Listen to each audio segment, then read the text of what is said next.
A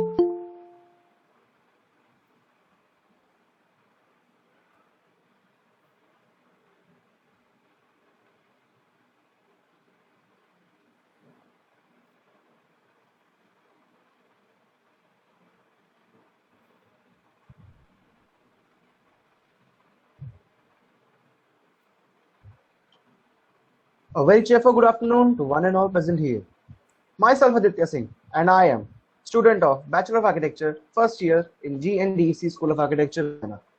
Today, we all are gathered here for an online expert lecture for students on energy efficiency in buildings. Now, talking about energy, it's a significant portion consumed by the buildings throughout their life cycles, from construction to operation and then demolition. They consume resources in the form of energy, water, materials, etc., and emit wastes either directly in the form of municipal waste or indirectly as emissions from electricity generations.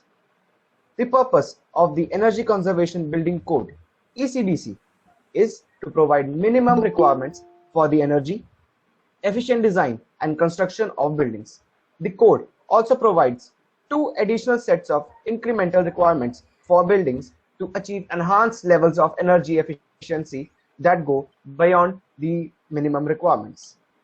Now, I would like to invite Professor Kanksha Sharma, Head GNDC School of Architecture, to welcome our esteemed guests. Please, ma'am. Good afternoon all, and welcome for our today's expert lecture, Energy Efficiency in a Building, presented by Engineer Mani Khanna.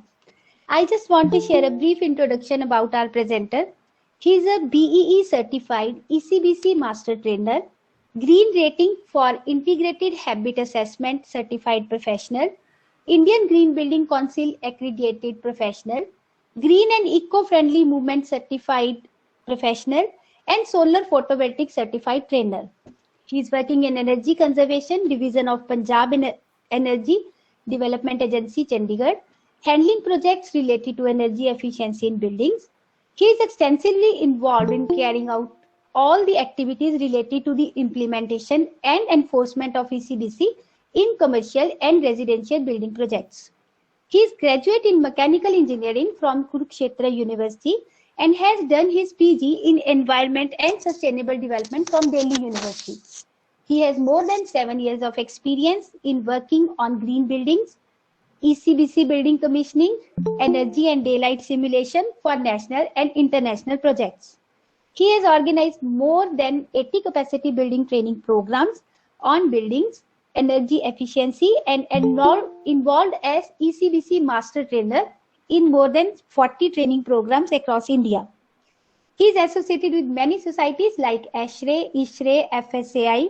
He is one of the founding members of International Building Performance Simulation Indian chapter. He is serving extensive role as a zonal chair, North at ISHRAE headquarters, YEA chair in ASHRAE India chapter, secretary ASHRAE Chandigarh chapter, and FSAI Chandigarh subchapter, life member in Indian Plumbing Association, etc. Sir, you really have a very wonderful experience. Now, without further ado, on behalf of School of Architecture, GNDC, I welcome Engineer Mani Khanna. Welcome, sir. Right, ma'am. Good afternoon, everyone. And first of all, I would like to thank each and everyone for your participation in this difficult times that we are going through these days. COVID-19 has affected us a lot, and I appreciate School of Architecture Department, GNDC, Ludhiana, for taking such initiative and imparting such knowledge to the students so that they can aware about energy efficiency in the very first year of their architecture experience. So let's move and start with the presentation on the energy efficiency in buildings that we are going to present today. I'm sure you are able to see the screen. Yes, sir, it is visible. Right. So first of all, we need to start for the energy efficiency in buildings. So I see Dr. Arvind Dhigraji. Good afternoon, sir. And I again welcome each and every one of you. So let's start with the energy efficiency in buildings, which is talks about ECBC. Energy Conservation Building Code. In a single line, you can term and define as it is a code which is specifically for buildings, and the target is to conserve energy in the buildings. This is all about that we are discussing in the next 1 hour, and we all know this is the situation that we are going through, and we are going through very difficult times where millions of deaths have been seen in India, and millions of deaths and many of the cases is increasing day by day in the northern India and across India as well. So we need to make the social distancing, we need to keep the social distancing and sanitize properly, and to stay home as early as we can. We are discussing about buildings today. What is energy efficient building and why energy efficient buildings are required? This may be the question is with each and every student must have. Before directly jumping into the topic, I'll start with some of the facts which we all need to aware about it. There are some facts which is the impacts of global warming. We all know how the seasons are shifting, the weathers are shifting, the climate change is happening, the global warming due to the emission of carbon dioxide, CO2 emission to the environment. Another is the melting glaciers. I'm sure you have seen the recent news from Uttarakhand where we have seen the melting glacier, how it has affected the human life badly. And these are the environmental consequences. Unprecedented snowfall, excessive rainfall and floods. So 2 years back, there was a major excessive rainfall and floods in Kerala and Srinagar. And last year in 2020, it was in Mumbai, Bihar, Madhya Pradesh. So there are many states which have been affected with the excessive rainfall and floods. Another is intense heat waves. The outside temperature and humidity is increasing day by day. Outside temperature, ambient temperature is increasing, because if we can consider 5 to 10 years back, it was maximum up to 30 to 35 degrees Celsius. But now these summers, even we feel that outside temperature is increasing up to 45, 48, even some of the days 49 degrees Celsius with more than 90% humidity. So which is very huge. And what is required for our thermal comfort? It is around 24, 25 degrees Celsius temperature and around 50 to 60% relative humidity. So this is what we require for our thermal comfort. And if the outside air condition temperature is degrading day by day, air quality is degrading, in addition temperature is increasing, relative humidity is increasing. So what happens is our thermal comfort in the external air temperature will not satisfy, and we shall not able to stay comfort as a thermal comfort in the external conditions. Another major problem is the acute water shortage. You can see in major metro cities like Delhi, Bombay, Bangalore, where there is no enough municipal water supply is available, and they usually provide and meet the water supply through the external water tenders. And we can see in the rural areas there is acute water shortage that we are suffering, and till 2040 India will one of the area dark zone where we need to protect water and maintain water efficiency at each and every area. So I am from Chandigarh. If you can consider it in Chandigarh or Chandigarh Tri-City, in Panchkula, in Mohali, even there is no more than 7 hours municipal water supply is available. So even in the developed areas, or we can say the major developing areas, where there are more such resources, more such potential to save, to generate All such resources we have, but still we are suffering with the acute water shortage. Only 7 hours municipal water supply. Destructive wildfires. What we are doing, we are destroying our natural jungles and we are converting to the man-made jungles. Another major issue is the burning of crops. जो पराली की हम बात करते हैं, in the month of September, October, November, पराली in Punjab, Haryana से जो पराली जलाई जाती है उससे environment कैसे degrade हो रहा है.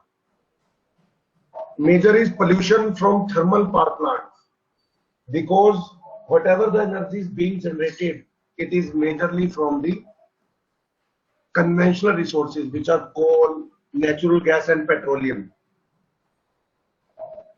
And we all know whatever is being generated, it is around 50 to 60% efficiency and more than 30% carbon dioxide emissions to the environment, which is a major environment destructive phenomena.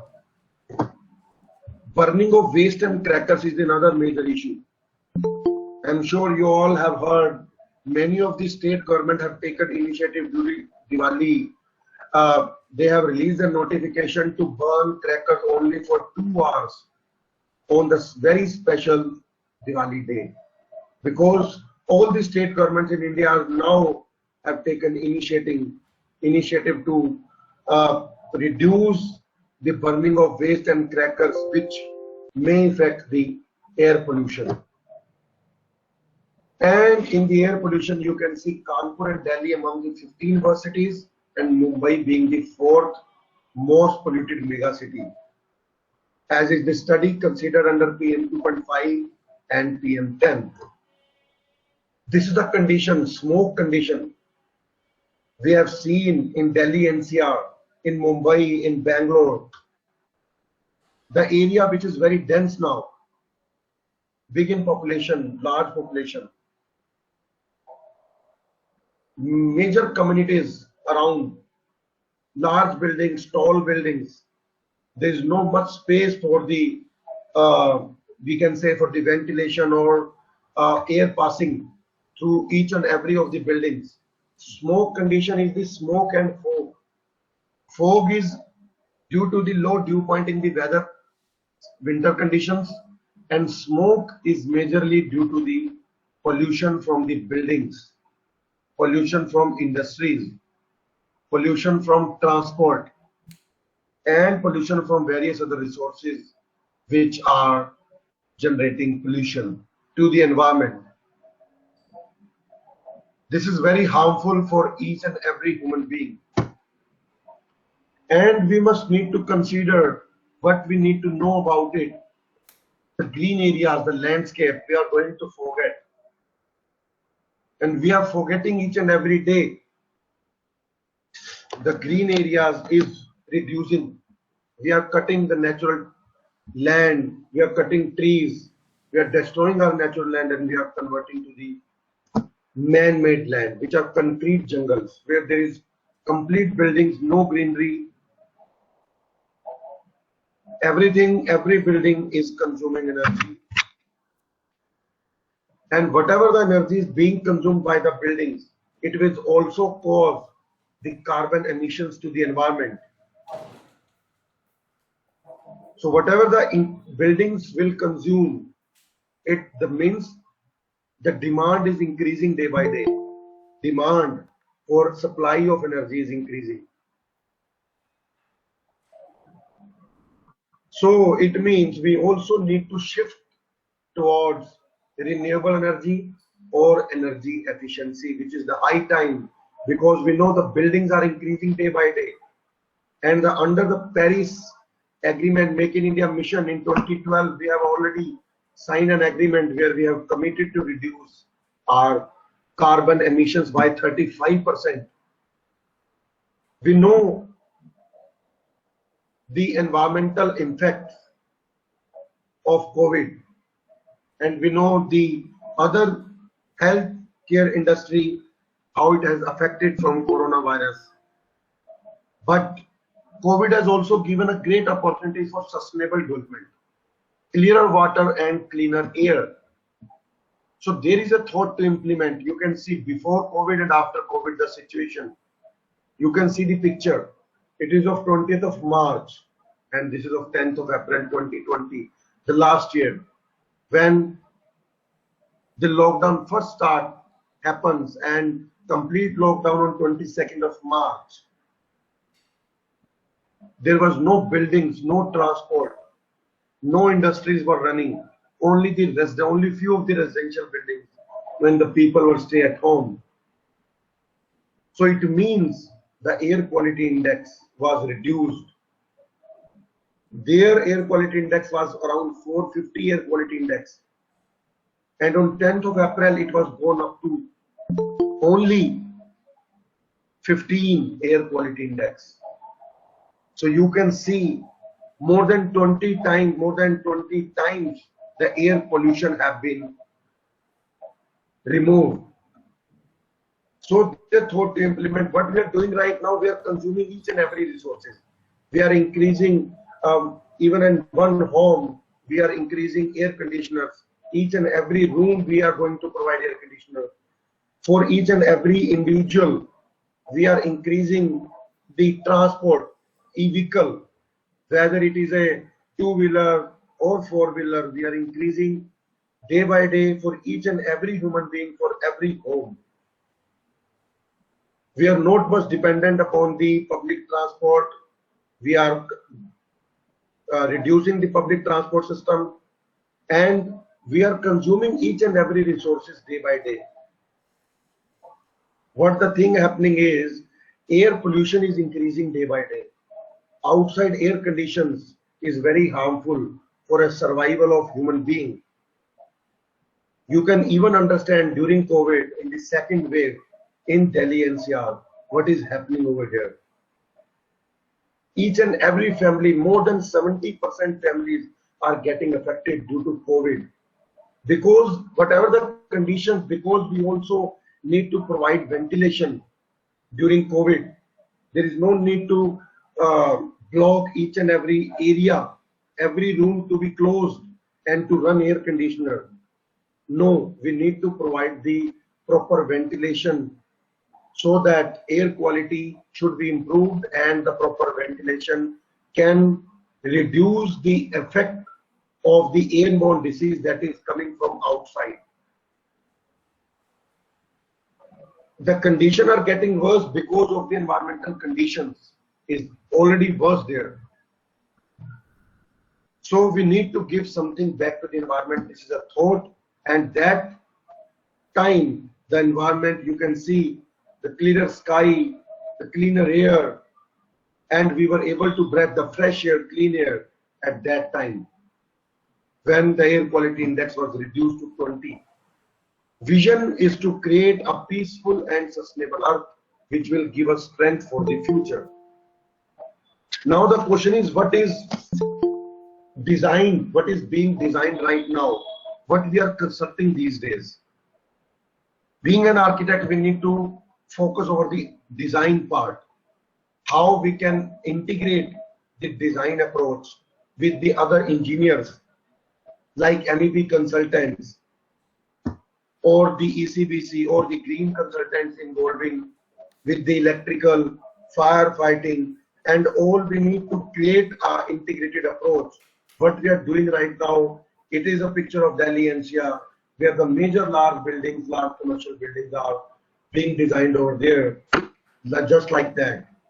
And you can see the major areas when you enter Gurugram, there's a major buildings, tall buildings for DLF buildings, every building is glass buildings.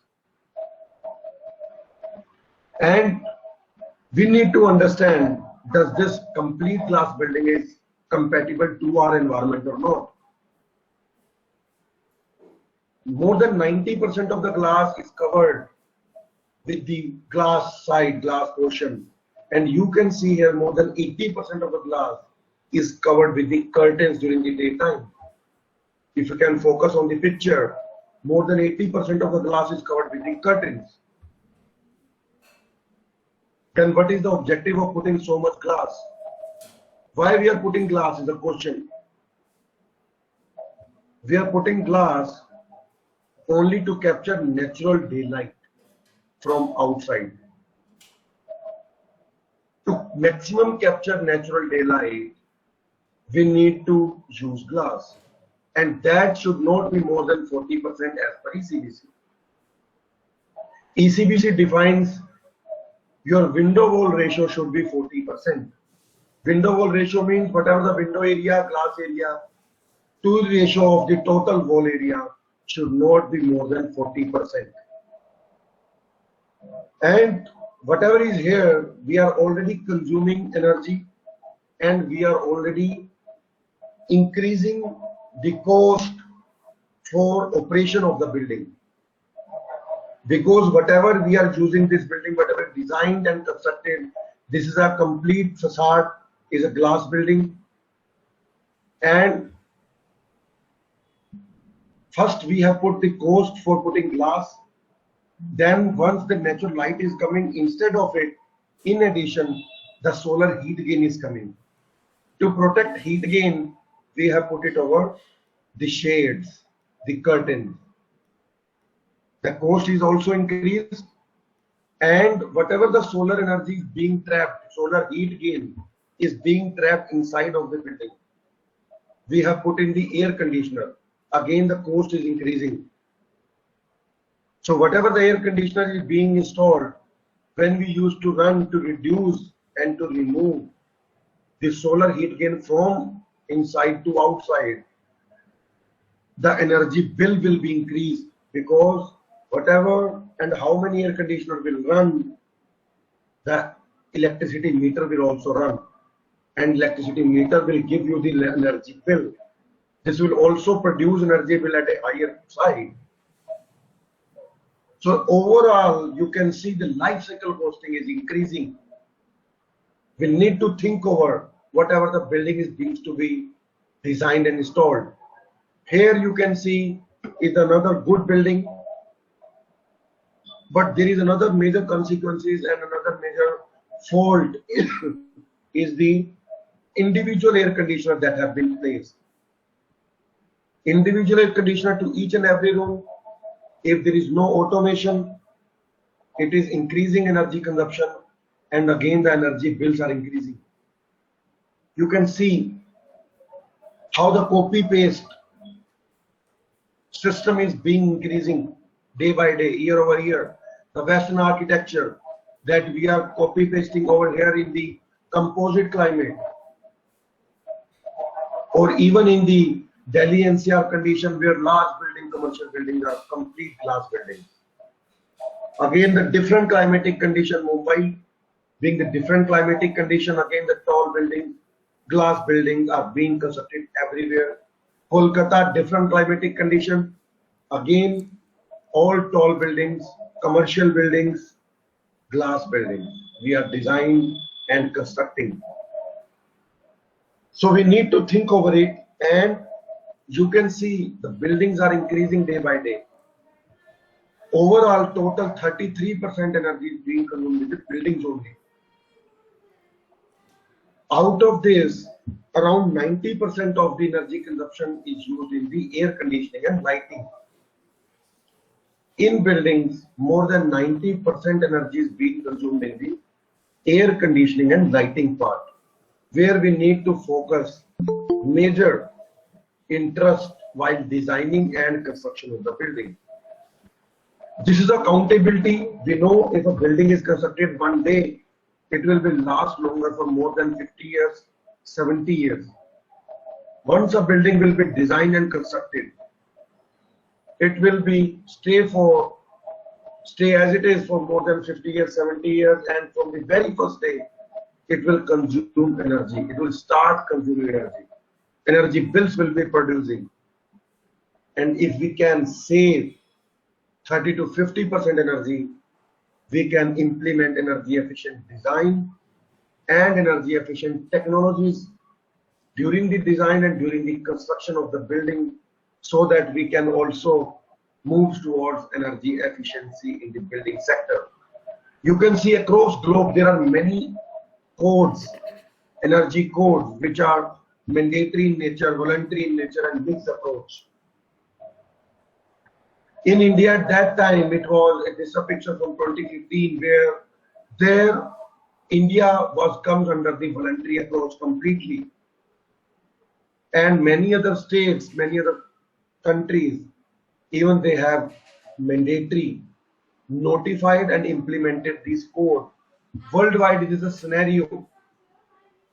We need to implement such codes so that energy efficiency, they know the importance of energy efficiency.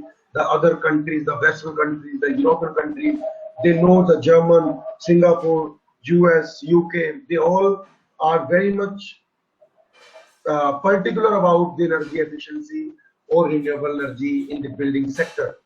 But what we are doing right now, we need to focus towards ECBC being a mandatory code set up by Ministry of Power and developed by Bureau of Energy Efficiency.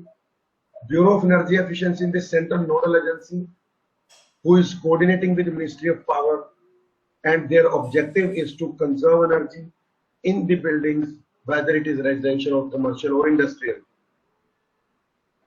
As per EC Act 2001, ECBC code was developed and launched in May 2007. And each and every government have taken initiative to amend this code as per their climatic conditions, temperature, requirements, and the scope, etc. So many of the states have already amended this code and notified to mandatory use of ECBC in commercial buildings. The objective have already, I think, already defined by Aditya for the ECBC. Objective is to provide minimum requirements for energy efficient design and construction of the building. At that level where we are designing and constructing the buildings, we need to raise the bar and we need to set a benchmark which would be defined as ECBC. It is not much critical. It is a very simple. The buildings are constructing earlier at that time and now again will be constructed at that time same. The building will be using for the same purpose. Earlier it was for hospital, again it will be for hospitals. Earlier it was for hotels, again it will be for hotels. The building functioning, the building requirements will be same for energy efficient design and construction of the buildings.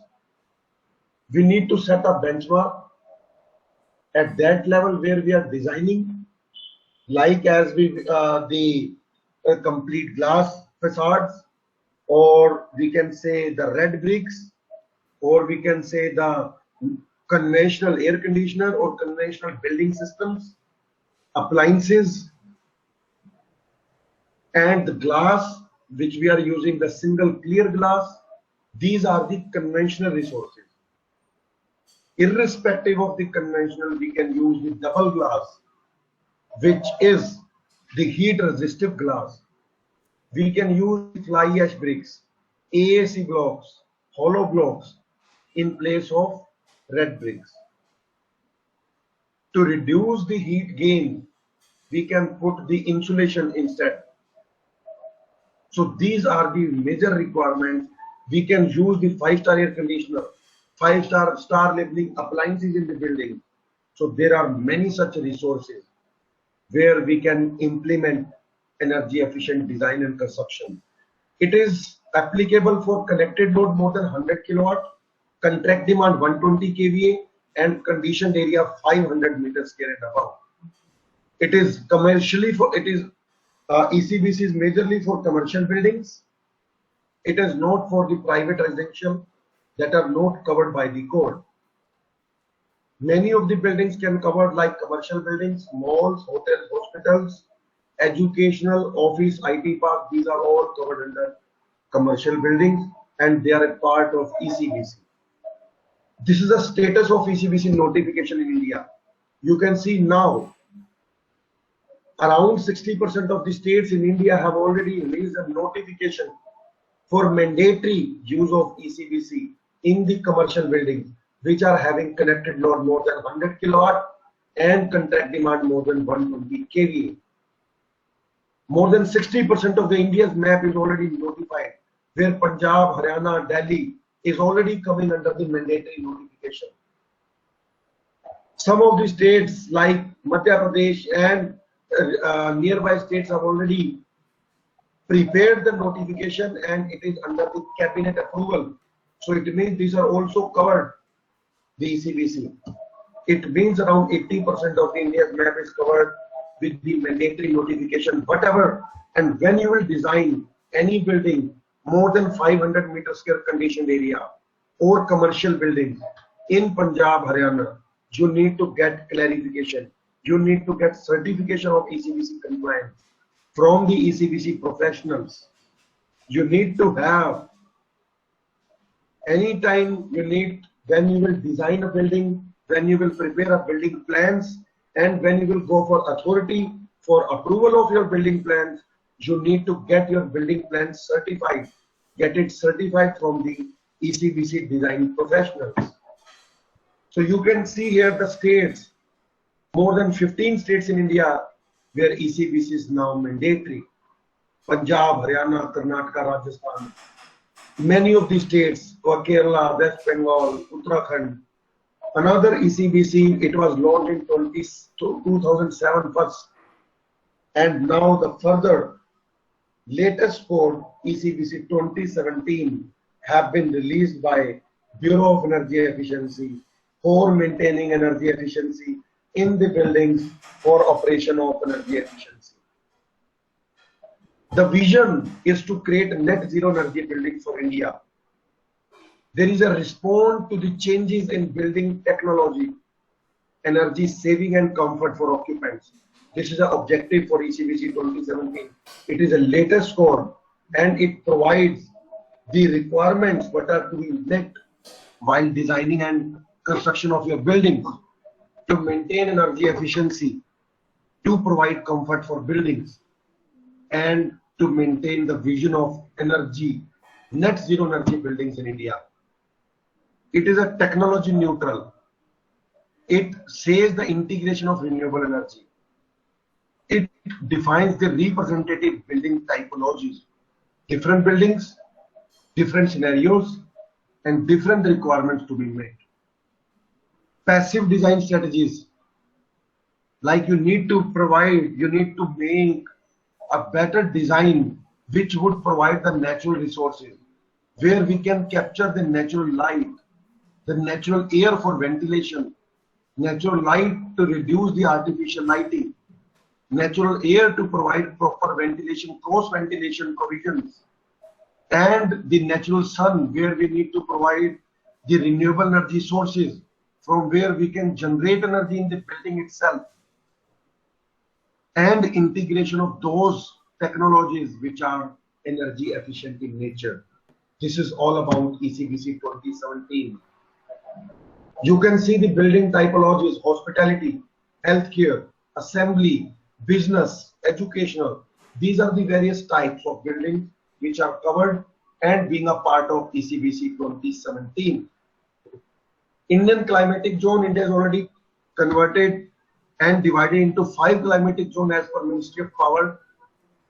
These are the 5 climatic zones: hot and dry, warm and humid, composite, temperate and cold. These are 5 climatic zones.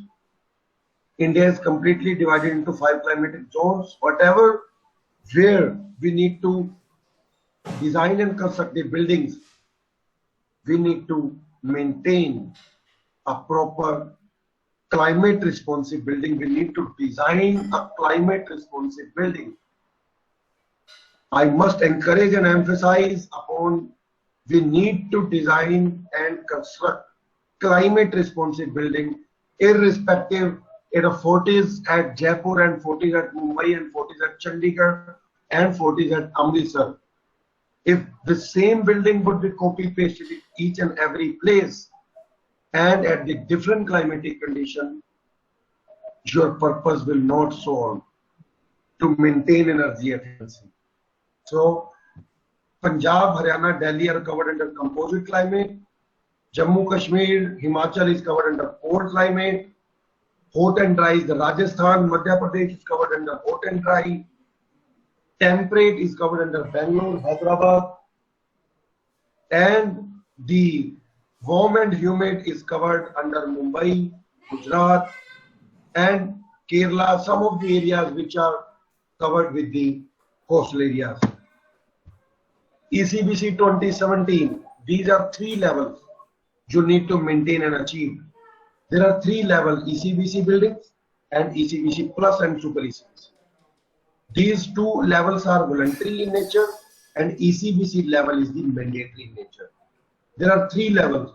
ECBC buildings can save 20 to 25% energy efficiency. ECBC plus can save 30 to 35% energy efficiency, and super ECBC building can save 45 to 50% energy efficiency while designing and construction of ECBC compliant buildings. So what we need to achieve, what we need to carry out the result, हमें निकालना क्या है? What is the last outcome? Last outcome is the EPI. EPI is the Energy Performance Index. Energy Performance Index is the annual energy consumption in kWh, in units, divided by total built up area in square meter, excluding parking. Annual energy consumption over total built up area in meter square, it will be EPI, and that EPI of the building should be close to 0. Whatever the EPI is close to 0, then we can say, yes, this building is net zero energy building. Or whatever the EPI is close to 0, we can say, yes, it is a near zero energy building. So this is our total objective and outcome from the energy efficiency point of view. Your EPI of the building should be close to 0 or equal to 0. If it is equal to 0, then we can say it is a net zero energy building. If it is near to 0, then we can say, yes, this is near zero energy building. So the question is what you need to do. There is another parameter which is ECBC-R. ECBC for residential buildings is also coming up. First part of this code is already notified, but it is voluntary in nature as of now. For each and every residential buildings is coming up. For large residential building, we know we are growing not horizontally these days, we are growing vertically. The talks we were discussing previously was 500 square yard plots, 1000 square yard plots, but today we are discussing about 2 BHK, 3 BHK, 4 BHK residential areas. So that code, which is Eco Niwas Samhita, ECBC-R, is launched by Bureau of Energy Efficiency. It is very much implemented. It is being implemented by many of the states, where Punjab is one of the leading states where ECBC-R is also being implemented. So development of Eco Niwas Samhita was developed in 2018 and launched in 2018. It was developed by Bureau of Energy Efficiency in association with GIZ. It is an energy advisory body from Germany, and with the help of extensive stakeholders, Eco Niwas Samhita was developed in 2016 and was launched on 14th December 2018 by Independent State Minister Mr. R.K. Singh. Electricity consumption in India, we know the electricity consumption in residential sector is increasing, because if we'll design and construct 10 residential buildings, then we need to design, or we may get chance to design for 1 commercial building. So 1 commercial building is equivalent to around 10 residential building. We know around 33% of the energy is being consumed in the building sector, and out of that 75% of total in buildings is consumed in the residential sector only. So you can think about energy efficiency plays a major role in commercial and residential building to ensure proper natural daylight, natural ventilation, and to reduce solar heat gain in the buildings. To promote energy efficiency, we can develop and design ECBC for residential buildings.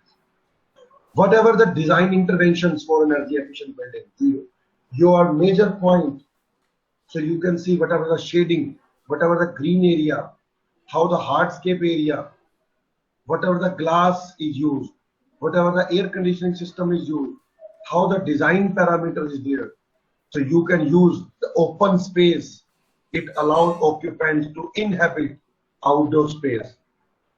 District cooling system, at one place only, we are providing one place only. We are providing the air conditioning system, and from one system to all the building is providing air conditioning. Thermal mass, the wall and roof assembly, the sections, the night flush system, the solar thermal panels, solar PV systems, the winter sun, the summer sun, how it is affecting to the building, highly insulated envelope, whether it is roof or whether it is wall, and the another heat recovery ventilation. You can see natural ventilation, how it is being provided, the cross ventilation, the openable windows. Once the air will be entered, it will be crossed outside. Again, it will be the center space, the green area, and again it will be cross ventilation is being provided for cross ventilation and natural ventilation. Your question, basic parameters to follow, how to start for designing energy efficient buildings and green buildings. First, you need to set the orientation. Your building orientation in such a way that it should not face the major south or west direction. Because in Punjab or Haryana, this is a region where the maximum solar penetration in the south and west direction. In south and west direction, we need to reduce the direction, the exposed area. The maximum orientation should be facing towards north facing. The maximum facade should be facing towards north-south direction. The window size and type, we need to provide only 40% window wall ratio. You can see here, whatever the window is being provided, there is a complete overhang in front of the windows. So window size should not be more than 40% window wall ratio. And it should be single glazed or double glazed glass. The U value, we need to provide a proper glass which should be allowed to enter natural daylight from outside. It should allow natural daylight to enter inside the building. The wall should be insulated. The glass should be UPVC frame, double glazed glass, and wall should be such like that. The brick wall, the cavity wall we can prefer, the AAC wall, the brick wall with insulation, and the RCC wall. We can use such type of systems. And these systems should be energy efficient, and the wall assembly should be alike a way so that we can reduce the outside heat gain to travel inside the building. So we can maintain the cavity wall with insulation, cavity wall, air with cavity wall we can also provide, or we can provide cavity wall with insulation, brick wall with insulation, AAC wall. These are various types. And the glass, it is a glass example, which is a UPVC frame and double glass and single glass. Single glass is around 6 mm glass, and double glass would be around 18 mm, where 6 mm front, 6 mm at back, and 6 mm is the argon gas filled inside the two of the glasses, which will act as an insulator, which will restrict the maximum heat gain from outside the building. the VLT, visible light transmittance. We should use those glass which shall capture the natural daylight from outside. We should not put the black glass.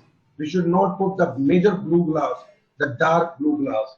Irrespective, we can use the light blue, the light green, and the light clear, or the tinted glass or the shaded glass we can put, so that the VLT, visible light transmission, we can capture maximum natural daylight from outside to inside of our building. Improve daylight, whatever the glass portion we need to provide with the overhangs, so that we can capture only natural daylight irrespective of the solar heat gain. Achieving thermal comfort, this is the area inside the inside room. It provides the cooling, and the windows, whatever the windows will be open, it will be provided with the cross ventilation provision, and we can achieve the thermal comfort requirements even without any air conditioner. This is the improved natural ventilation. This is a provision. This is the cross ventilation provision. From one side air will enter, and on the other hand the air will leave out. So the air changes will happen, and there's a relative humidity will be reduced, and the air temperature will also reduce, because the air changes will happen, and improved natural ventilation can reduce the requirement of air conditioners in the building. This is the limit heat gains. So limit heat gains in the summer season and limit heat loss in the winter season. You can see the summer and winter difference. Whatever the windows, whatever the walls and roofs are designed and constructed, it should be proper insulated, so that outside heat should not be entered inside the building, so that whatever the temperature is maintained inside the building, it should not escape outside in the winter season. Integration of renewable energy system, because this is a very integral part to create a net zero, to create a near zero environmental conditions, to create a net zero buildings. We need to have renewable energy sources in place, so that we can also generate some energy in the building itself. We should not require outside energy from the grids or from any other external resources. We need to provide renewable energy sources in the building itself. Now the question is, we will design whatever you say. Whatever you say, we will design the orientation. Whatever you say, we will design the window wall ratio. Whatever you say, we will design the vent and improve the natural ventilation. But what are the materials we need to incorporate in the building? This is the last part, and further we'll discuss about the case studies. Recommended building materials for the walls: the shading wall, the double brick wall, the cavity wall, the insulated wall, and the curtain wall. These are several parameters. Whatever we design, it is like this: single brick wall, only 9-inch thick brick wall we are using. This is the U value, 1.78. U value means thermal transmittance. At what percentage from outside heat will enter inside the building? It means U value is 1.8. It means 1.8 times the outside heat is entering inside the building through the processes like conduction, convection, and radiation. These are three heat transfer modes. These are three modes of heat transfer: conduction, convection, and radiation. Conduction is through walls, convection is through doors and windows, and radiation is through direct sun radiation. It is entering through the glass area. So we are constructing the buildings which are worst in nature. 1.8 times the heat is entering to our building. What the ECBC says? ECBC says your EC U value should not be more than 0.4. 0.4 U value should be met. So what we have done is, in addition to this brick wall, we have used this fly ash bricks, and in addition to fly ash brick, we have used the insulation in addition, so that it can restrict the outside heat gain, so that our U value 0.39 would be achieved. This is a 3-layer structure. One is the single brick wall, second is the brick wall with ACP, aluminium composite panel, and third is the double brick wall. And these are the example what we can do to achieve 0.4 to replace the brick wall, red brick wall with the fly ash or hollow brick or AAC block. In addition to it, we can place the insulation which is around 2 inch 50 mm air insulation. This is how we can achieve the wall assembly. This is the pictorial view of the cavity wall with insulation. This is a RCC wall.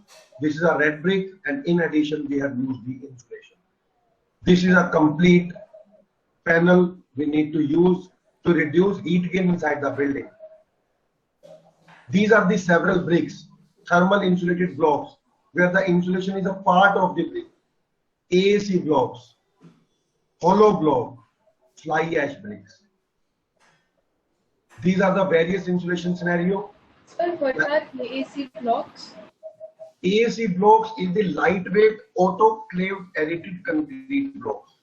Autoclaved aerated concrete block, it is a lightweight in nature, it is a composite brick, it is a hollow in nature, and it you can see one AAC block is equal to the 8 red bricks. So whatever the U value, whatever the R value, basically resistivity value of any material of red brick is 0.8. 0.8 means 80% of the heat from outside to inside can travel. In AAC block, it is around 0.32. 0.32 means only 32% of the solar heat gain can travel inside the building. Rest we will restrict, where we can save around more than 40% solar heat gain inside the building with the help of these AAC blocks. Similar in nature, the hollow blocks are there, where the air cavity plays a major role inside of this block, and the fly ash brick, where the R value, resistivity value is 0.6, and hollow blocks R value is 0.45. So you can see, you can move forward from red brick to the fly ash brick.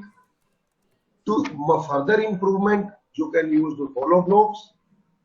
For more further improvement, you can use the AAC block, and for more further improvement, you can use the thermal insulated blocks, where insulation is a part of that bricks.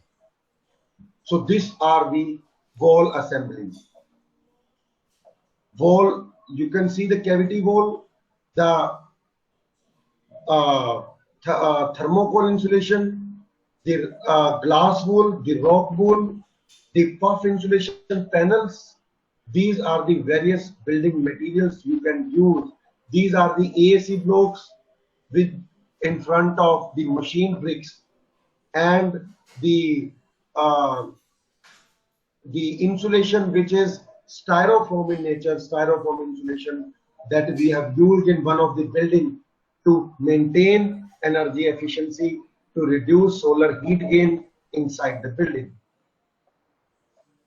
So whatever the assembly, whatever the cavity wall with insulation, whatever the thickness of that material is there, the less solar heat gain is there, and whatever the thickness and material would be, less resistance and maximum solar resistance will be, maximum solar heat gain will be entered inside the building. So we need to choose what are the best possible assemblies we need to go for. So we know we need to go for cavity wall with insulation or AAC blocks with insulation.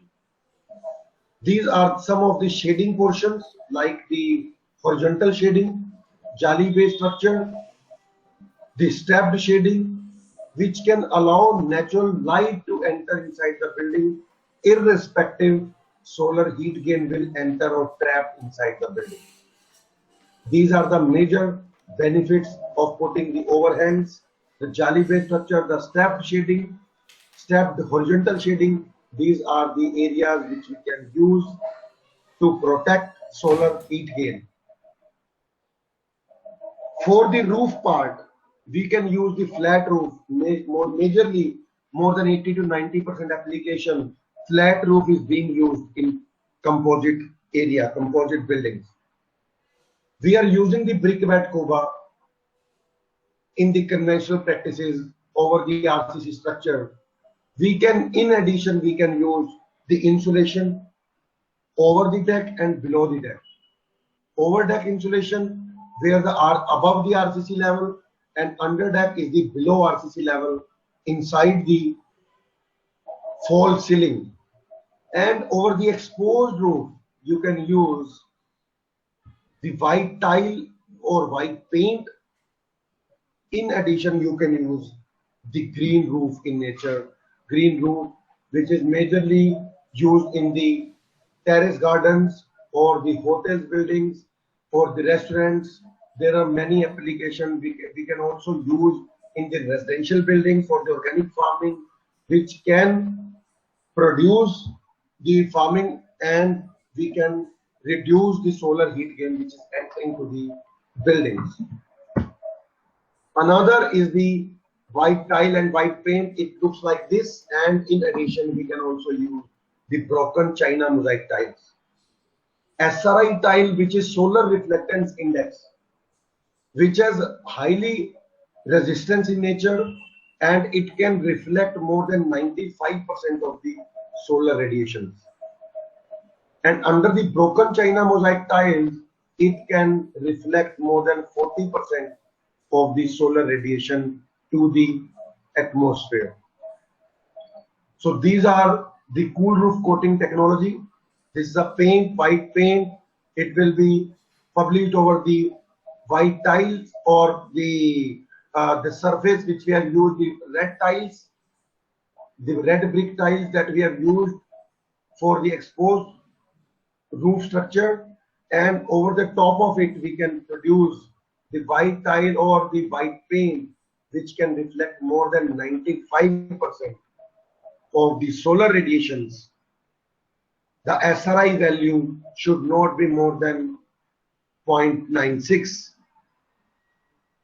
Again, the glass, which is the single glaze or double glaze glass or high performance glazing, UPVC windows can use high performance single or high performance double glass. We can use the aluminium frame, we can use the UPVC frame, where the double glass is a part of it.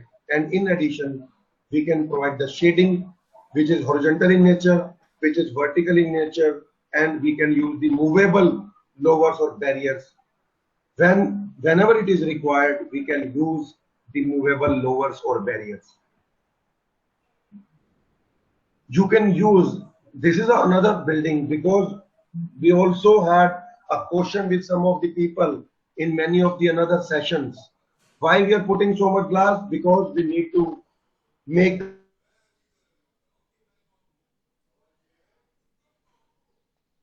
the building. So that is why we are using the glass irrespective of the shading. You can use this building. You can see the building with the help of the artistic look, providing proper shading devices, proper shading with the help of the overhangs, with the help of recessed windows. We have used the artistic look, and it can provide the service, and it can serve the purpose to reduce the solar heat gain. And the building look like this can help to achieve the ECBC compliance of the building.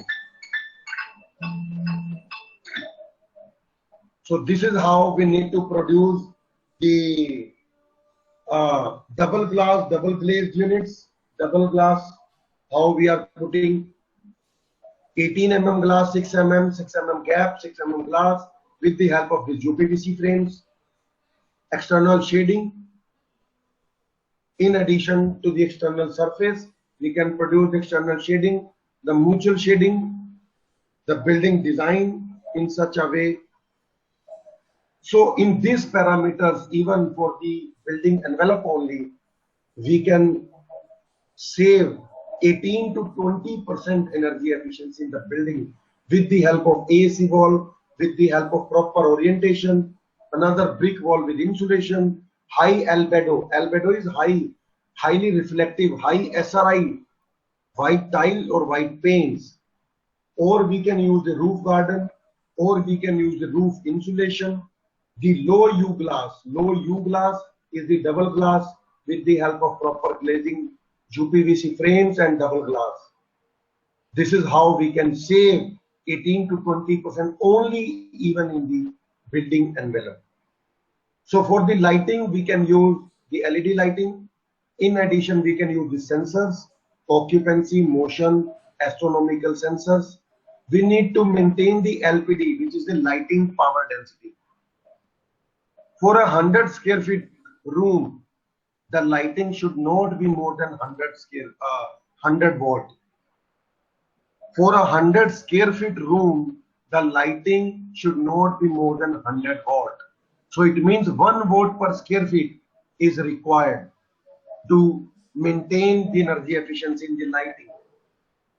If we can use the complete double glass, if we can use the complete double glass, complete glass building, so we know the outside solar heat gain will directly enter and trap inside the building.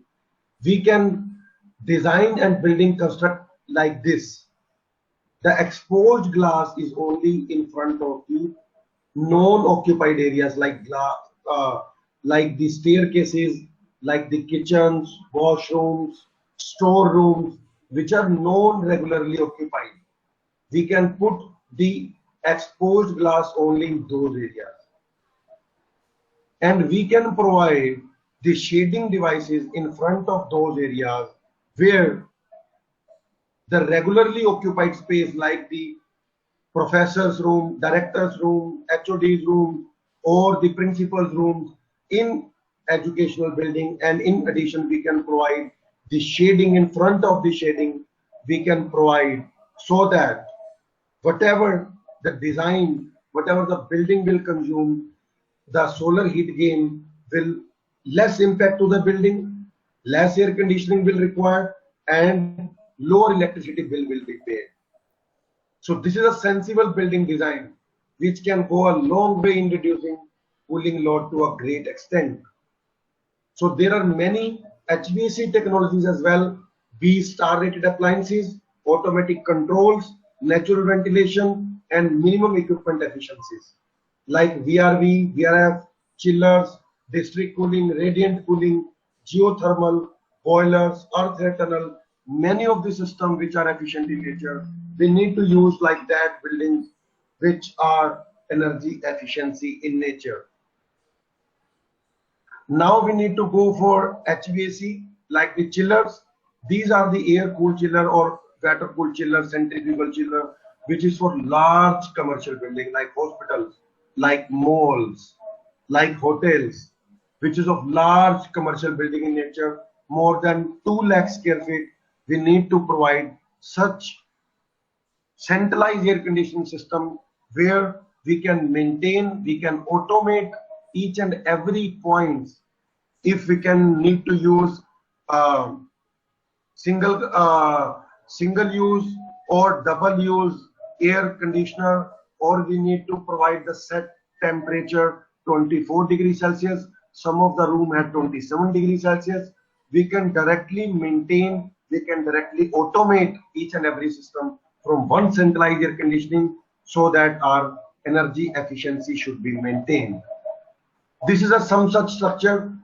We need to provide system like this, complete green area, grass area. In addition, we need to use only glass area as less as possible.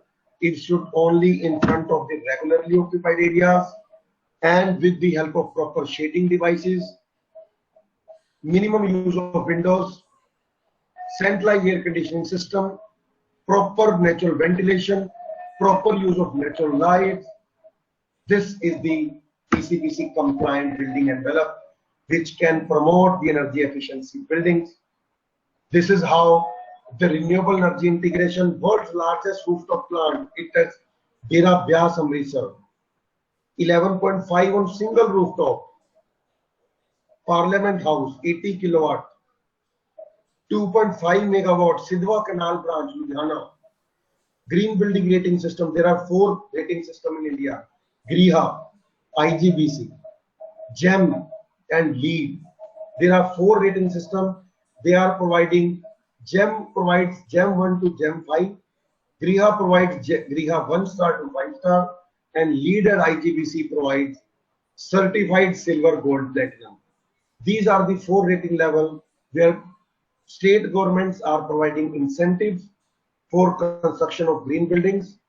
Even you can get 5% extra FAR, floor area ratio, for design and construction of energy efficient and green buildings which are eco-friendly in nature and which are energy efficiency, which are water efficiency, which are waste efficiency, which are materials efficiency, which are indoor air quality efficiency, and it would be innovation in respective of design and construction of the buildings.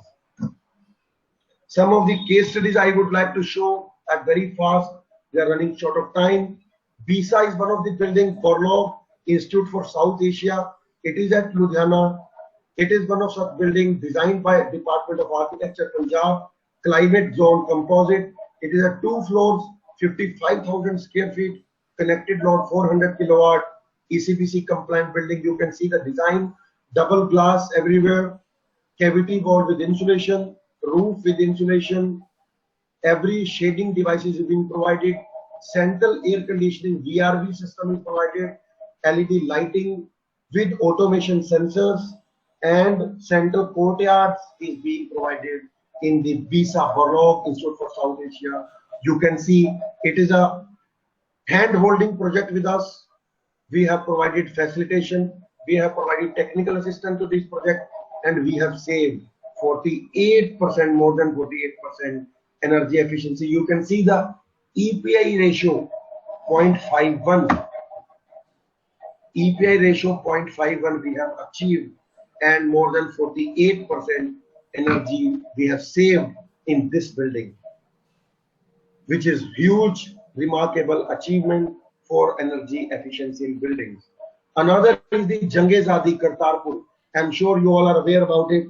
When we travel from Jalandhar to Amritsar, in the right side, Jang-e-Zadi Kartarpur is a building, government project, 300 crore project, complete auditoriums with the centralized air conditioning, complete courtyard with the natural ventilation, outside assembly with the cavity wall with insulation, double glazed glass, and it is completely energy efficient and green in nature.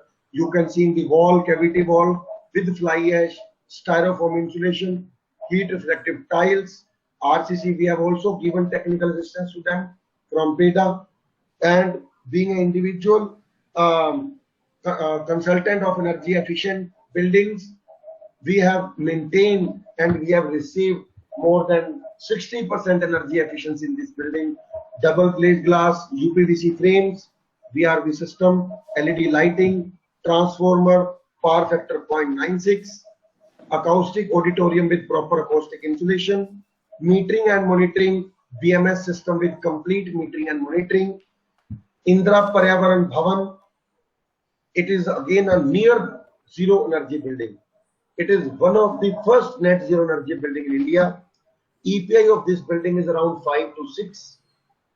And this building is integrated with solar panels, complete courtyard, natural ventilation, front complete the green trees, and the cavity wall with insulation, double glass, roof with insulation, and complete roof is integrated with the solar PV panels.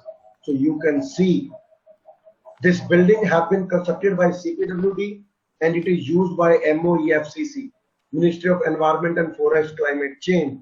The official of MOEFCCs are occupied and constructed by CPWD. Indian Habitat Center, it is a Griha 5-star rated building. complete design, construction in such a way. National and international conferences are being held regularly. Hareda building, it is again a complete courtyard, central courtyard with a proper natural ventilation. Complete misting solution. In innovation in HVAC, misting solution is provided. Once a misting will be used at a ground floor and first floor, there is no requirement of air conditioning. We have sit over there and we have complete operational of our system from inside of the Hareda building.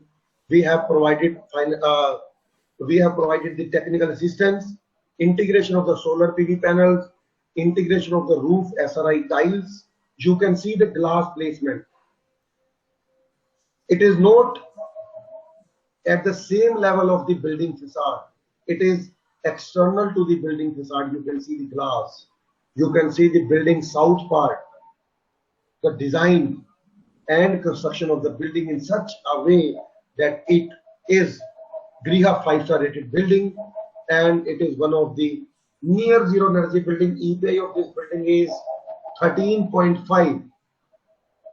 EPI, Energy Performance Index, EPI of this building is 13.5. And the last is the PEDA building, where we are sitting. We are sitting here. It is completely using natural resources, natural light, natural sun, and the natural air. With the help of natural air, natural cross ventilation is there, natural ventilation, natural light. You can see with the help of the proper shading, glass areas, we are capturing the natural light, and with the help of natural sun, there's a complete courtyard which is integrated with the solar panels, and we are generating energy in our building itself. And EPI of our building is 13.39. It is a B 5-star rated building. There is no air conditioner majorly in the complete building, complete sitting. You can see here, these are the workstations. These are complete open in nature. There is no requirement of artificial lighting. There is no requirement of air conditioning even in this summer season. So way forward is the do follow integrated design approach. Owner, architects and all consultants, we all need to sit together. We need to follow the integrated design approach. We need to follow climate responsive buildings. We need to follow green building features in design and construction of every building. Implementation of ECBC in design and construction of upcoming buildings in the states as a mandatory requirements for every stakeholders, whether it is architects, builders, consultant and contractors should provide extending support to make climate responsive and eco-friendly buildings.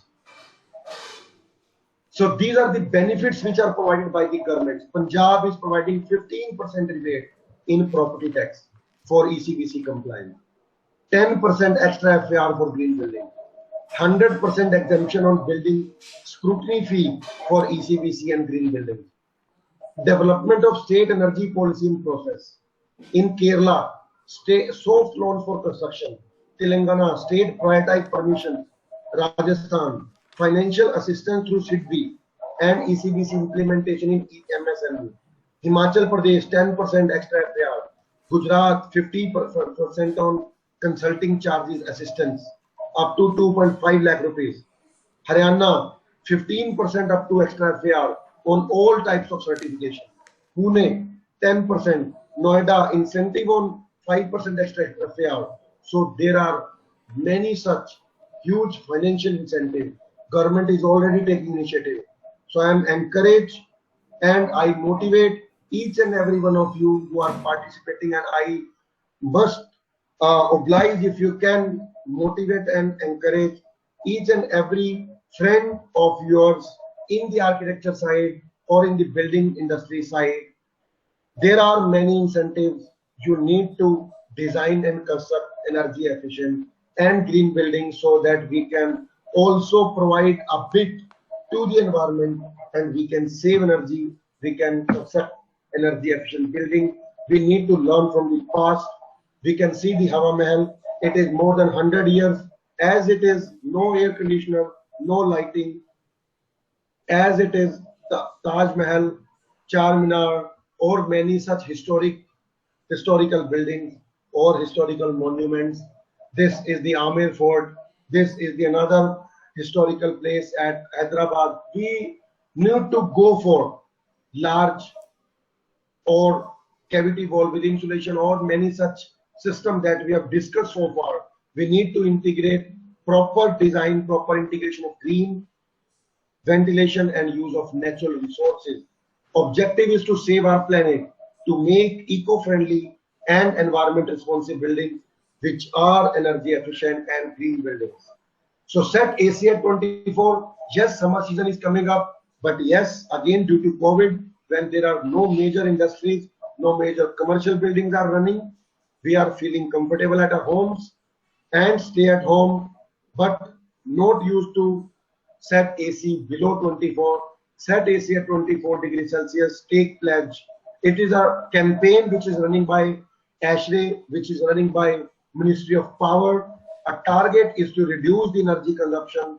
If you can use 1 degree raise in temperature, you can save 6% in your electricity bills.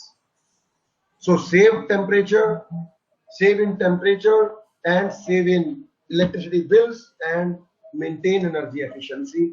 So there are 17 development goals, sustainable development goals across globe we are working on, and out of 17, 9 goals are being achieved by the green buildings, energy efficient or environment responsive buildings only.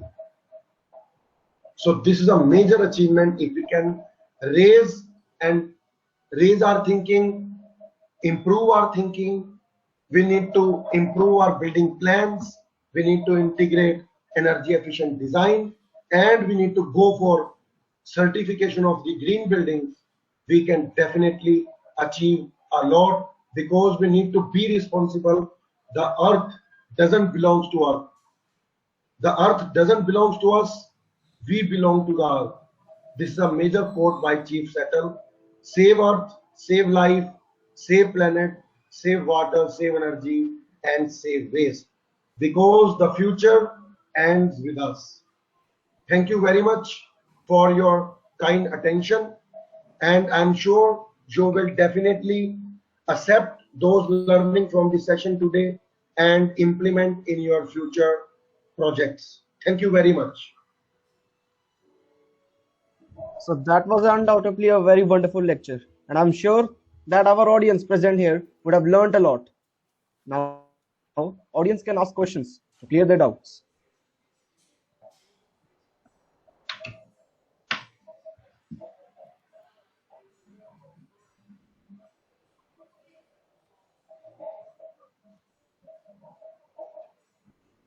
Good afternoon, Khanna sir. Good afternoon, sir. Sir, I have a question. Sir, Please. like you said that there are four institutions which rate the buildings. So Yeah. isn't ECBC also rate like ECBC, ECBC plus, No, and no, ECBC? ECBC is mandatory. ECBC is anyhow mandatory. It is to be certified by the state designated agency like PEDA in Punjab, HAREDA in Haryana. ECBC is not a voluntary code. Okay, Green building is still a voluntary. But as far as green building is concerned, government is providing extra FAR incentive. fine. ECBC is a mandatory approach. It is being implemented by the state designated agency. PEDA is taking already initiative to mandatory notify this code, and it is certified by empaneled ECBC design professionals which are there in the state. Empaneled ECBC design professional, your building will only get certified or your building will only get approved from the Department of Town and Country Planning if it is ECBC compliant, or if it is having more than 100 kilowatt connected load, it should be ECBC compliant. Otherwise, your building plans will not approve. Fine, fine.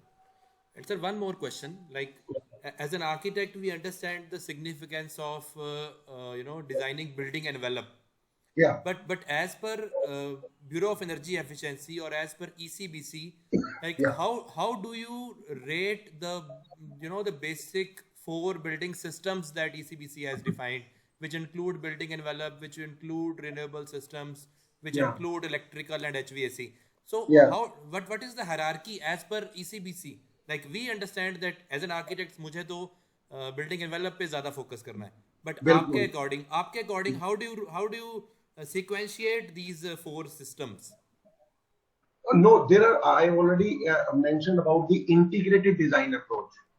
Okay. Integrated design approach is means you as an architect and the mechanical systems is being provided by the mechanical engineer or the HVAC consultants. The lighting system or electrical provisions are being done by the electrical consultant. ECBC and green building provision to be done by the ECBC and green building consultants. The firefighting and another provision to be met by the respective consultant. So an architect shall not meet each and every point of the others concerned. Architect may be responsible for the design part only. For the implementation, the client should also be aware what needs to be done and what is already being planned. So all architects, MEP, ECBC, green and fire, we all need to create an integrated design approach. We need to all do meetings starting from the very first day of this design or planning of any building. We need to sit together. We need to finalize each and everything so that further when it will be designed and the construction will be done, it will be implemented in such a way that we need to follow all the parameters that have been mentioned, whether it is in ECBC, whether it is on green buildings, or whether it is in net zero energy building. We all need to achieve, we all need to target for the energy efficiency or green buildings. Fine, thank you, sir. I invite questions from other participants also. If you have any doubts, you may ask.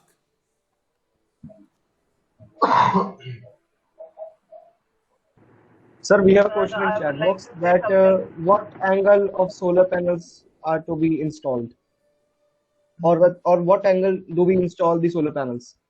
Yes, the solar panels are to be installed at the angle of latitude angle of any particular area, because every city or every state may have some difference in the latitude angle.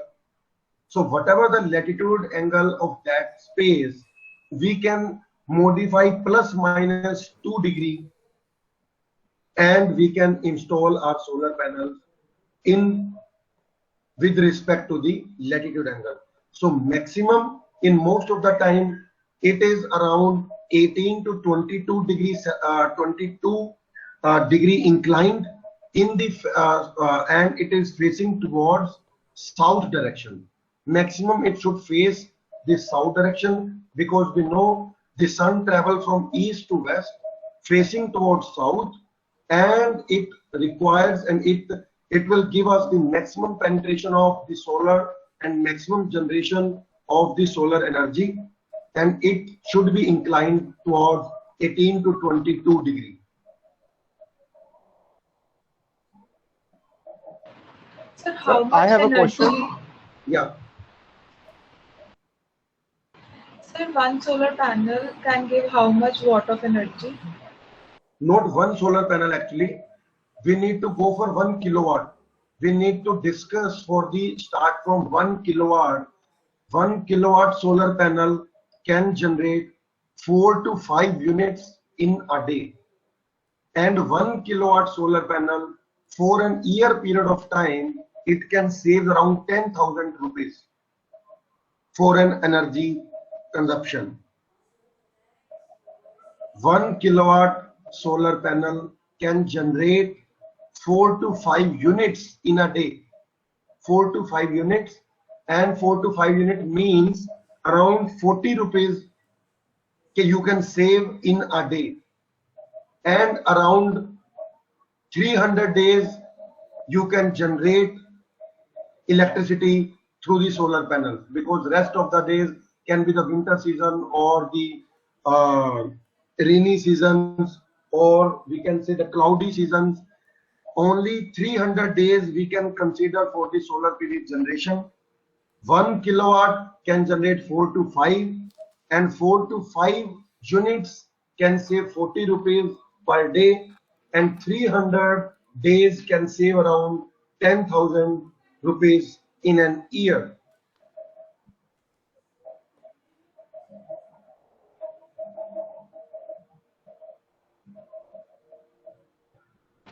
Okay, sir. Thank you.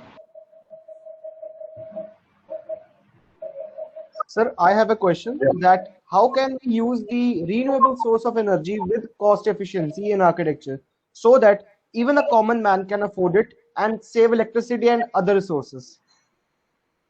Right, because I already mentioned whatever the roof area or non-roof area we have with us, when the building is going to be designed, we need to provide the area should be for this renewable energy system, whether it would be geothermal energy, whether it would be the solar energy or any other biomass we can use to generate waste to energy or energy generation through renewable energy sources. Whatever the area, roof area, we can start from the rooftop solar panels. Whatever the area is available with us, roof area, we need to go for solar panels installation. Definitely. Because whatever the energy is being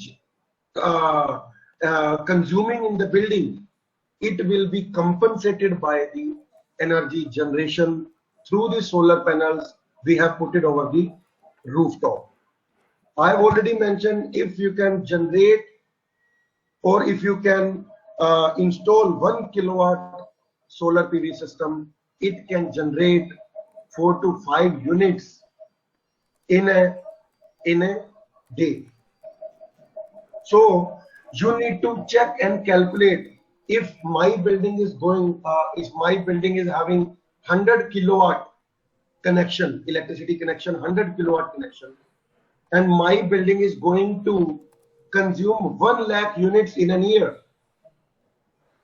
and I have to pay around for 1 lakh units around 10 lakh rupees I have to pay to the electricity department.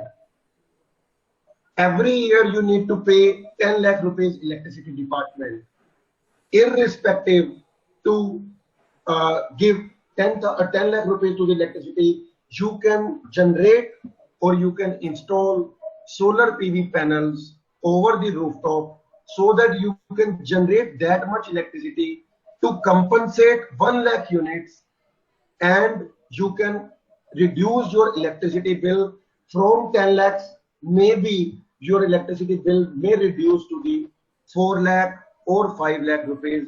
Whatever the 5 lakh is, whatever the 5 lakhs expenditure have been given in the solar system generation, it will be covering within 4 to 5 years, and your system will be last longer for more than 20 years, 25 years.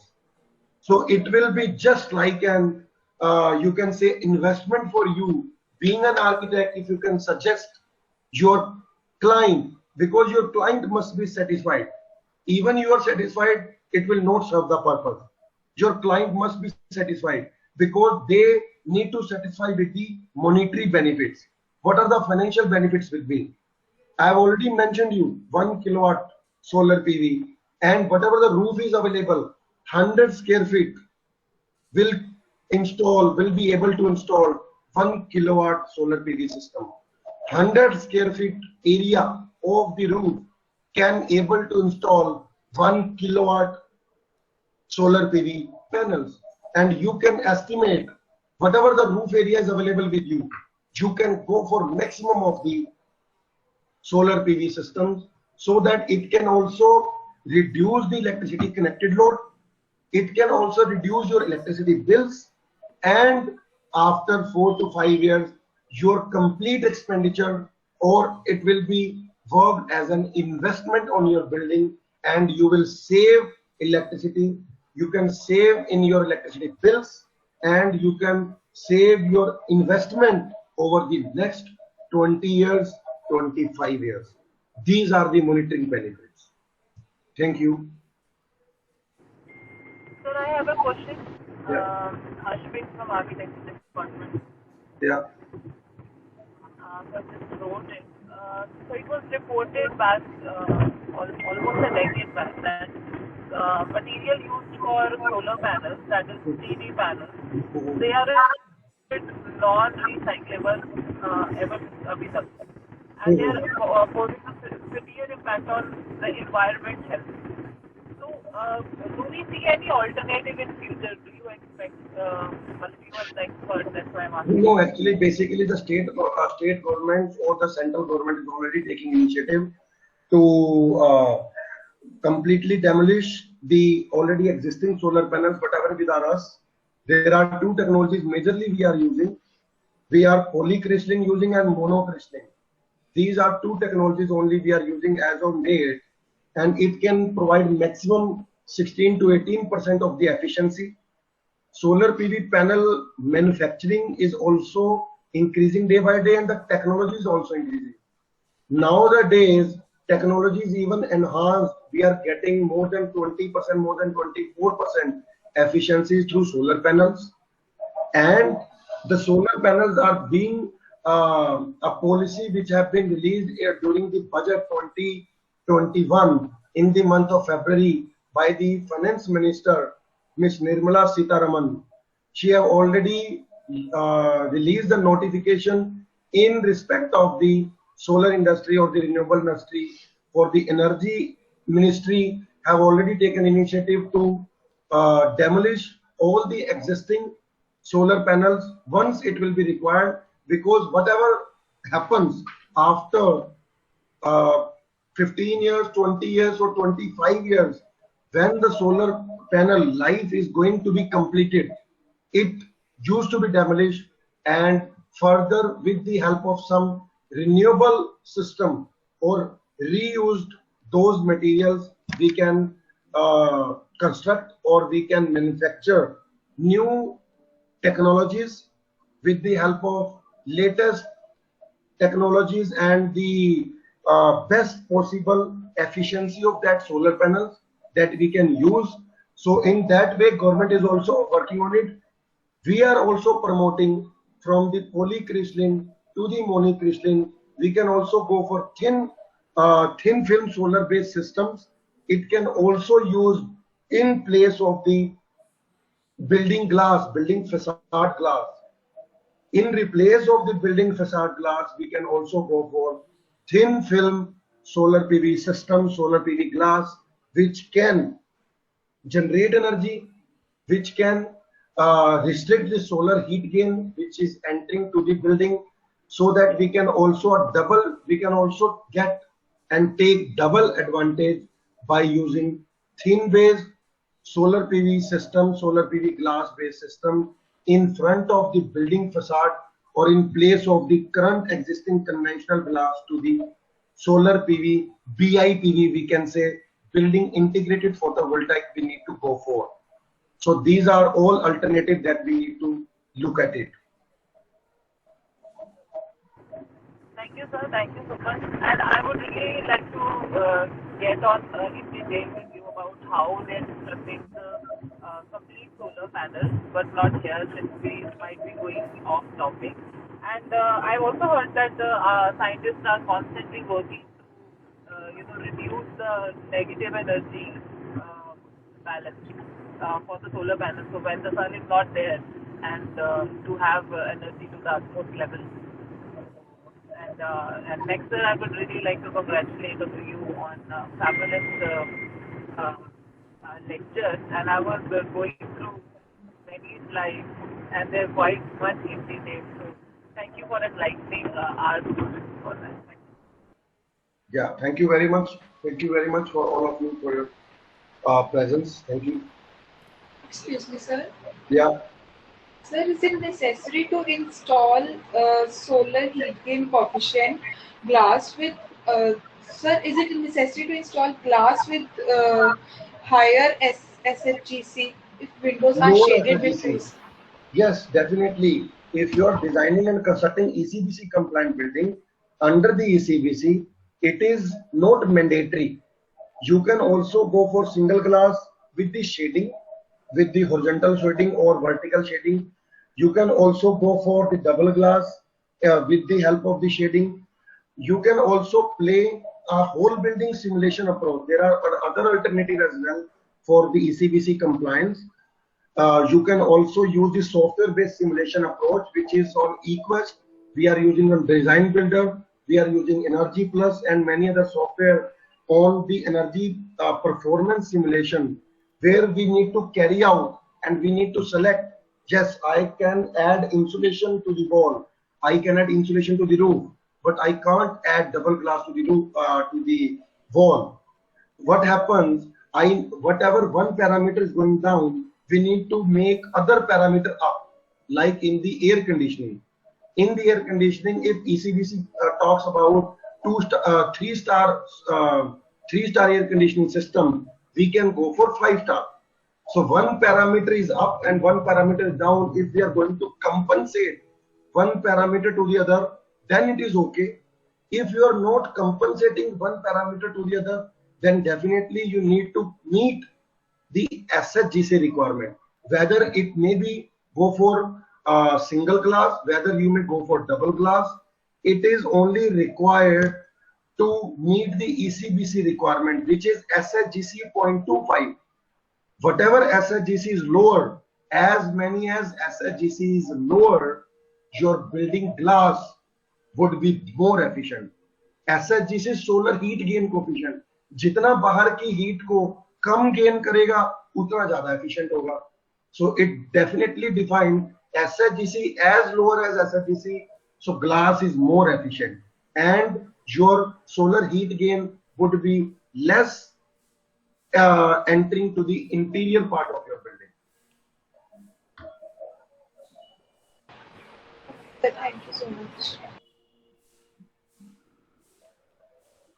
Sir, we Yeah. have a question that if you are talking about the buildings in the past, like Taj Mahal, Hawa Mahal, Yeah, so they were having natural airflow.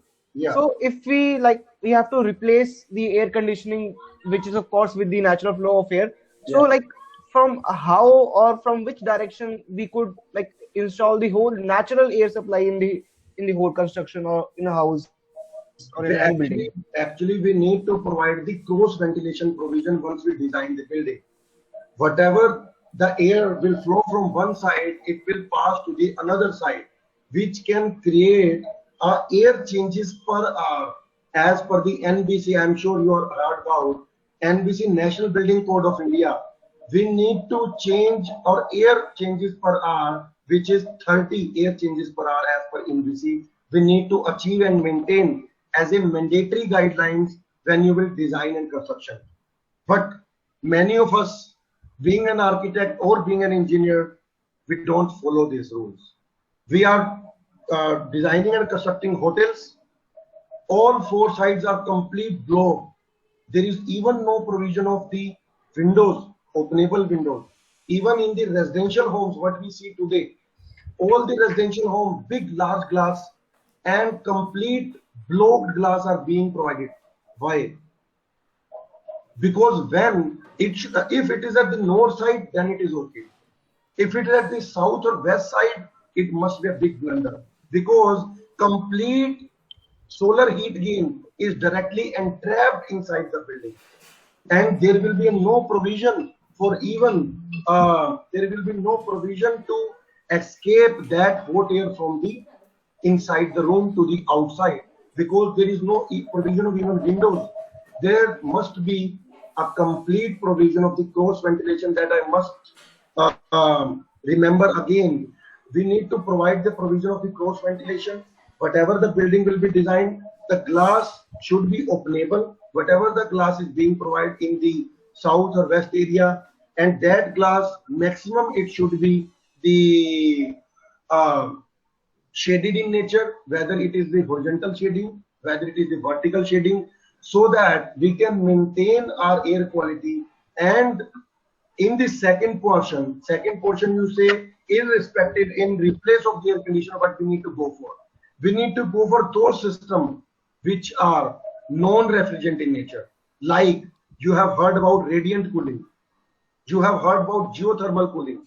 In the large commercial building where there is a provision, we need to go for geothermal cooling where we can use the free air which is available inside the earth, 5 meters below the earth. There is a constant temperature which is available throughout the year. We need to pump it out and supply and extract again in the earth, and again we need to extract it with this supply pump, and we can supply the free air. That's a free air cooling system. There is no use of refrigerant, so that non-refrigerant system can also play a big role in energy efficiency, because non-refrigerant, it will not carbon emission to the environment. It will not abate carbon emission to the environment. And in addition, you can also, for the residential building, many of the buildings in Chandigarh Tri-City have already go for radiant cooling. I'm sure in Ludhiana as well, it is also radiant cooling is one energy efficient solution where you can cool the surface irrespective of the spreading conditioned area to the building. You can cool the surface, whether you can cool the wall or the floor or the ceiling. So whatever the hot air to be passed from the outside, it will directly get in touch with the cool surface that we have maintained it through cool pipes. I'm sure you have heard about whenever we will discuss about HVAC in detail, or whenever discuss about another non-refrigerant cooling techniques in detail in the further session, I'll deliberate more on the further non-refrigerant techniques or energy efficient cooling technique which are there. We need to go for such systems which are energy efficient in nature. And yes, definitely in any of the rooms, in any of the building, we need to go for openable windows, and we need to go for cross ventilation, which can play a major role as a natural ventilation and can reduce the requirement of air conditioning systems in the buildings. Thank you. Thank you so much, Khanna sir. We are really obliged that you have accepted our request to enlighten our students of GNTC School of Architecture. I have been closely associated with you for the past many years. I have attended your sessions. I have, I have been one of the, speakers also with you in one of the sessions. What I have observed is like you have deliberately, bended this presentation for the students. Like you have been training the trainers in the past, and you have done this deliberately so that our students can get benefited out of this.